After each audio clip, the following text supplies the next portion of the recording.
안녕하세요. 캠브리지 14 테스트 3의 리딩 프리 순서와 방법 알아보도록 하겠습니다. 테스트 3는 상당히 어려운 수준의 40문제가 출제가 되어 있습니다. 그 이유는 이제 문제 유형을 각 패세지별로 살펴보도록 할 텐데, 일단 패세지 1에 이렇게 보시면 1번부터 3번 디스오더 뒤죽박죽 나오는 문제 출제가 되어 있고, 그 다음에 7번부터 13번 여기에도 디스오더 뒤죽박죽 나오는 문제가 출제가 되어 있는데, 자, IELTS 리딩에서는 뒤죽박죽 나오는 문제 유형이 두 가지 존재하는데, 이 문제 유형과 이 문제 유형이죠. 그래서 패시지 1에 이렇게 뒤죽박죽 나오는 문제 유형이 출제되는 경우라 하면, 이제 패시지 2하고 3를 푸는데 되게 시간이 쫓기게 되는 그런 어떤 상황이 발생을 하기 때문에, 패시지 1부터 뒤죽박죽 나오는 문제, 그것도 두 개 다 출제가 된 이 형태로 지금 패세지 1이 구성이 됐기 때문에, 일단 패세지 1 되게 어렵게 풀릴 거고, 패세지 2에서 자주 뒤죽박죽 나오는 문제가 출제가 되잖아요. 여기 지금 패세지 1에서 뒤죽박죽 나왔던 이 문제 유형이 여기에도 출제가 되어 있습니다. 그래서 디스오더 문제가 여기에도 출제가 되어 있는 상황이고, 그 다음에 패세지 3에도 뒤죽박죽 나오는 문제가 출제가 되어 있습니다.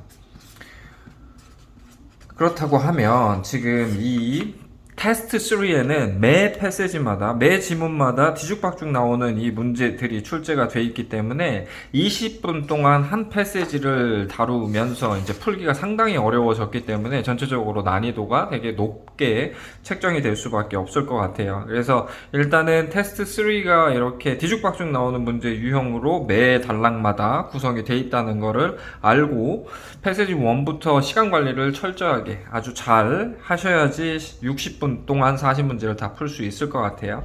일단 패세지 1부터 이 뒤죽박죽 나오는 문제 유형들을 어떻게 처리하면서 풀 수 있을지를 살펴보도록 할 텐데, 자, 지문 The Concept of Intelligence라고 되어 있습니다. 그래서 이제 지능이라고 하는 그 개념, 지능이라고 하는 게 어떤 개념으로 해석이 될 수 있고 정의를 내릴 수 있는지 여러 가지 어떤 주장과 이론들이 등장하는 내용인데, 지문 내용도 그렇게 쉽진 않아요. 되게 전문적인 어떤 내용이 등장을 하기 때문에 되게 어렵고, 지금 A 단락부터 J 단락까지 이렇게 그 각각의 단락이 구성이 되어 있는데, 일단 1번부터 3번은 which section contain the following information, 이 문제 유형이죠. 뒤죽박죽 풀리게 되는.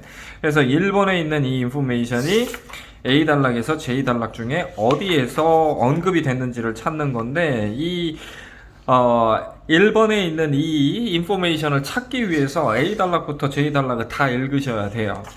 물론 2번, 3번에 있는 이 인포메이션을 찾기 위해서 A 단락부터 J 단락을 다 읽어줘야 되는데, 이게 순서대로 나오면 그나마 풀기 쉬울 텐데 뒤죽박죽 출제가 되니까 일단 이거는 확인만 하시고 먼저 푸시면 안 됩니다. yes, no, not given 문제 순서대로 나오는 문제 유형이잖아요. 그래서 순서대로 나오는 문제 유형이니까 얘를 그나마 먼저 푸셔야 될 것 같아요. 이걸 풀면서 해당 단락에 지금 이 문제가 풀릴 수 있는지 그걸 살펴봐야 될 것 같고, 그 다음에 7번부터 13번 문제, 이것도 디스오더 문제인데 뒤죽박죽 풀리게 되는데, 그나마 얘하고 차이점이라고 하면 지금 여기는 list of theory라고 하면서 어떤 리스트를 주는 형태고, 이 리스트가 지문에서 순서대로 나온다고 했죠. 자, 그러면 문제 분석이 끝났으니까 일단 순서대로 나오는 문제 yes, no, not given 키워드 작업을 하면, 키워드라고 할 만한 게 4번에 language development가 하나 있고, 그 다음에 6번에 scholars라고 하는 단어가 보입니다. 그래서 이 단어를 찾아보면 지문 어느 부분에서 나왔는지 살펴보면, 일단은 language development는 여기 B 단락에서 등장을 해요. 그래서 language development B 단락이니까 4번이 여기에서 풀렸다라는 거를 예상할 수 있죠. 그 다음에 scholars라고 하는 단어를 찾으면 지금 여기 뭐 4번, 5번, 6번 이런 식으로 나왔으면 좋겠는데 쭉 해서 여기 J단락 맨 마지막 단락에 Scholars가 등장을 합니다. 그렇다고 하면 6번이 여기에서 풀리겠죠. 그러면 4번, 6번이 여기 있으니까 5번이 이쯤에서 풀리게 될 걸 예상하실 수 있어요. 그러면 B단락부터 시작을 해서 J단락까지 지금 예수는 악기분 문제가 풀리는 범위가 B단락에서 J단락까지. 그러면 B단락하고 J단락까지 다 훑어보시면서 4, 5, 6번을 순서대로 푸실 텐데, 그러면 지금 1번, 2번, 3번이 B단락하고 J단락에서 지금 언급이 된다라고 하면 하나하나씩 제거하는 형태로 이 문제를 푸실 수 있으셔야겠죠. 그래서 이걸 푸시면서 여기를 계속해서 훑어보셔야 됩니다. 해당 사항이 있는 정보가 있다라고 하면 단락 표시를 하면서 처리를 할 수 있어야 돼요. 그리고 이 디스오더 문제는 지금 해밀토니언, 제퍼스니언, 그 다음에 잭소니언 이렇게 지금 리스트 오브 시오리가 있는데, 이걸 찾아보면 여기에서 순서대로 G단락에서 H단락에서 I단락에서 순서대로 이렇게 해서 나오니까 지금 요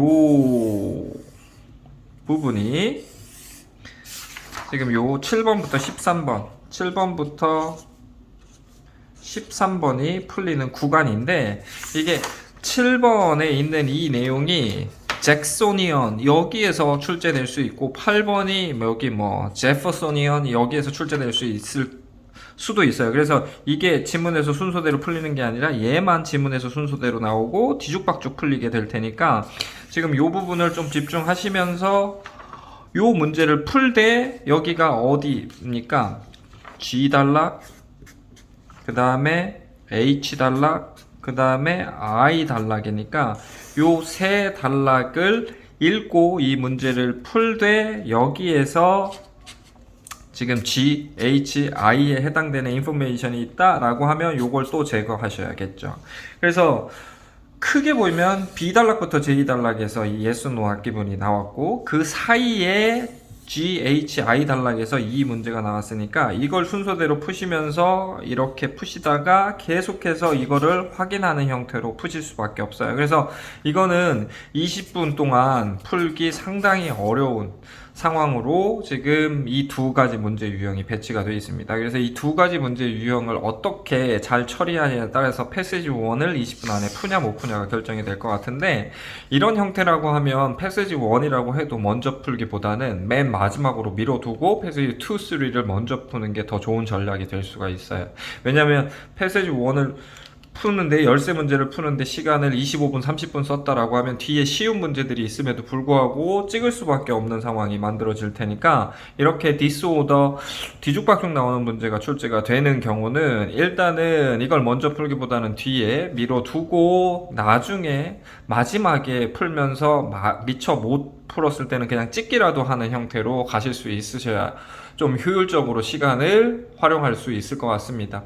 일단 전체적으로 테스트 3 상당히 어려운 문제 구성들이 각 패시지별로 등장하는데, 특히나 패시지 1에서는 이렇게 뒤죽박죽 나오는 문제 두 가지가 출제가 돼 있는 걸 보니까 상당히 어렵게 풀릴 것 같습니다.